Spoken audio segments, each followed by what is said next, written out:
کتاب تدریسی حکمت برائے M8 code number 846 chapter number 1 تدریسی حکمتوں کا تعارف۔ کوسچن نمبر 4 طریقہ تدریس اور تکنیک میں فرق۔ جواب: طریقہ تدریس اور تکنیک یا ترکیب میں فرق۔ ماہرین تعلیم طریقے اور ترکیب کی اصطلاحات کے استعمال میں اکثر گڈمٹ کرتے ہیں۔ کچھ ماہرین تعلیم دونوں اصطلاحات میں فرق واضح کرتے ہیں، جبکہ دوسرے ان اصطلاحات کو متبادل قرار دیتے ہیں۔ ایک ماہر تعلیم کسی عمل کو طریقہ بتاتا ہے تو دوسرا اسی عمل کو ترکیب گرانتا ہے۔ اس لیے طریقہ اور ترکیب اصطلاحات کے فرق کو سمجھنا ضروری ہے۔ طریقہ فکر کا وسیع ڈھانچہ ہے جو کہ ایک پہلے سے طے شدہ مقصد کے حصول کے لیے راہ عمل کی تشکیل کرتا ہے۔ ترکیب اس راہ کو اختیار کرنے کے لیے ایک ذریعہ یا ایک عمل ہے۔ مثال کے طور پر اگر ایک شخص کو لاہور سے اسلام آباد جانا ہے تو وہاں پہنچنے کے لیے کئی طریقے اپنا سکتا ہے، یعنی وہ ہوائی جہاز کے ذریعے سے، ریل گاڑی کے ذریعے سے یا بس کے ذریعے سے۔ طریقے طے کرتے وقت وہ خرچ، وقت، سہولت جیسی باتوں کو دھیان میں رکھے گا۔ فرض کیجیے کہ وہ اپنے خیالات کو مد نظر ریل گاڑی سے جانا پسند کرتے ہیں تو اس طریقے کا استعمال کرنے کے لیے اسے اس طریقے سے متعلق ترکیبوں پر غور کرنا ہوگا، جیسے ریل گاڑی کے اوقات کی جانکاری، سفر کے لیے ریزرویشن، ضروریات سفر کی فراہمی وغیرہ۔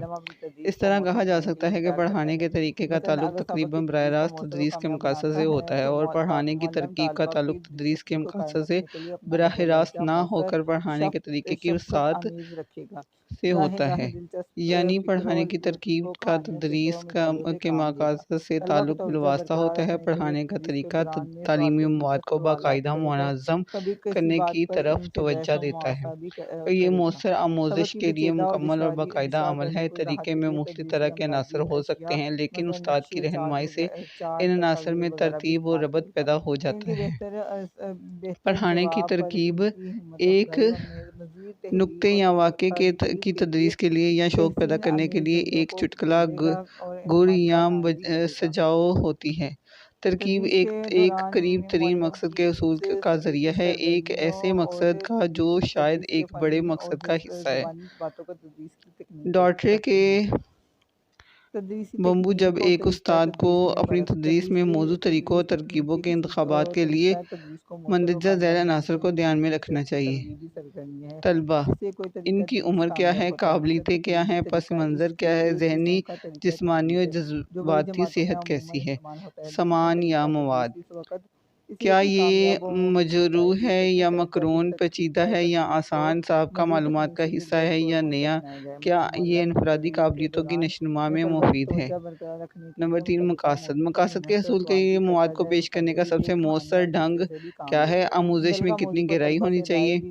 نمبر 4 طبعی ماحول: کیا ضروری سازوسامان دستیاب ہے، کیا کمرے کا نظم و ترتیب طریقے کے ساتھ ہم آہنگ ہے۔